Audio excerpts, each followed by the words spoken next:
আপনার বয়স যদি 18 হয়ে থাকে তাহলে এই ভিডিওটা শুধু আপনার জন্য। ইয়েস, কারণ আজকে আমি এমন কথা বলবো, এমন টপিকস নিয়ে কথা বলবো যে টপিকসগুলো আপনার জন্য অনেক গুরুত্বপূর্ণ। যারা 18+, 18 থেকে 25 বছর বয়সের মাঝখানে আমাদের যেই কাজগুলো বেশি গুরুত্বপূর্ণ করা দরকার, যে টপিকস নিয়ে আমাদের মাথা ঘামানোর দরকার, সেই টপিকস নিয়ে আজকের আলোচনা।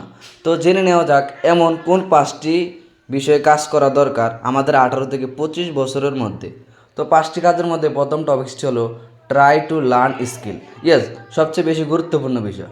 যারা বেকার কিংবা এসএসসিতে এক্সাম করেছেন অথবা তারপরেও কলেজে পড়তেছেন, তারা এই বিষয়টি খুব ভালো করে দেখতে পারেন। আপনি ইংলিশ স্পিকিং স্কিলস, যেটা হতে পারে কমিউনিকেশন স্কিল বা স্টাডি রিলেটিভ স্কিল, অথবা যে কোনো স্কিল বা দক্ষতা নিয়ে আপনি কাজ করতে পারেন।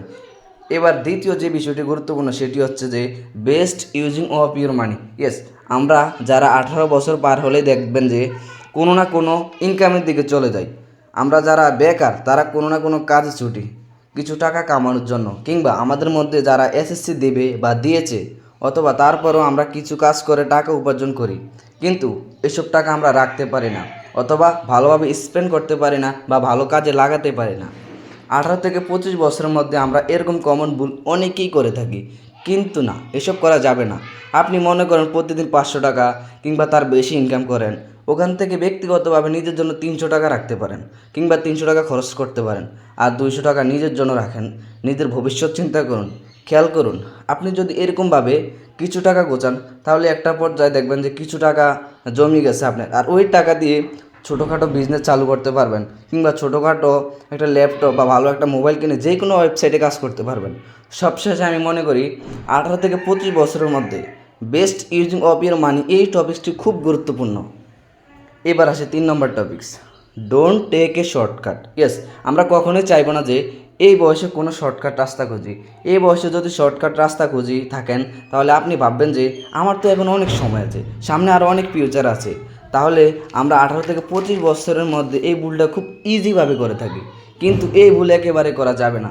বরং আপনি ভাববেন কিভাবে জীবনটাকে সহজ করা যায়, কিভাবে শর্টকাট করা যায়। তাহলে কি হবে, 18 থেকে 25 বছরের মধ্যে আপনি ভালো যে কোনো কাজে সাকসেস হতে পারবেন। একটা সময় পর্যায়ে যখন আপনার বয়সকালে জীবনটাকে ভালোভাবে উপভোগ করতে পারবেন, তার আগে কী হতে হবে, জীবনটাকে আগে একটু সহজ করে নিতে হবে, শর্টকাট করে নিতে হবে। এবার আসুন 4 নম্বর টপিকস, গুরুত্বপূর্ণ হলো 4 নম্বর টপিকস, সিলেক্ট ভ্যালুয়েবল ফ্রেন্ডস। ওকে, এই জিনিসটা আমাদের এই বয়সের মধ্যে একটা ইতিবাচক প্রভাব ফেলে। দেখুন, 18 থেকে 25 বছর বয়সের মধ্যে জীবনে অনেক বন্ধুবান্ধব অ্যাড হয়, কিন্তু এখানে আপনাকে খেয়াল করতে হবে যে কোনো বন্ধু আপনার উপকারে আসে না, বরং ক্ষতি ডেকে নিয়ে আসে, এমন বন্ধু একদমই চয়েস করা যাবে না। এমন বন্ধু চয়েস করবেন যে বন্ধু আপনার ভালো বা খারাপ সময়ে আপনার পাশে থাকবে কিংবা আপনার ফিউচারে আপনাকে অনেক হেল্প করবে। এমন বন্ধু চয়েস করুন, এতে আপনার ভালো হবে।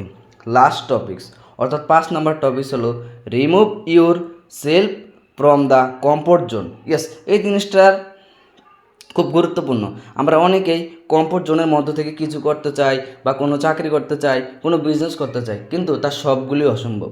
আপনি যদি মনে করেন পড়ালেখার শেষে কোনো ইঞ্জিনিয়ারিংয়ে কাজ করবেন, আর তার সবই অসম্ভব। কেননা আপনি কমফোর্ট জোনের মাঝখান থেকে কোনো কিছুই করতে পারবেন না, কারণ আপনার কোনো স্কিল সম্পর্কে জানা নেই, কোনো আপনার দক্ষতা সম্পর্কে জানা নেই। তাহলে আপনি এগুলো কীভাবে করবেন? এগুলো করতে হলে আপনাকে এগুলো সম্পর্কে জানতে হবে, কোনো দক্ষতা, কোনো স্কিল সম্পর্কে জানতে হবে। আপনাকে কমফোর্ট জোনের বাইরে থেকে এগুলো সম্পর্কে ভালোভাবে জানতে হবে, তাহলে আপনি এগুলো করতে পারবেন। তো বন্ধুরা, এই হলো আজকের ভিডিওটি। এই ভিডিওর মধ্যে 5টি টপিক সম্পর্কে আলোচনা আছে, যার সবগুলো আপনাদের অনেক উপকারে আসবে। আশা করি ভালো থাকবেন।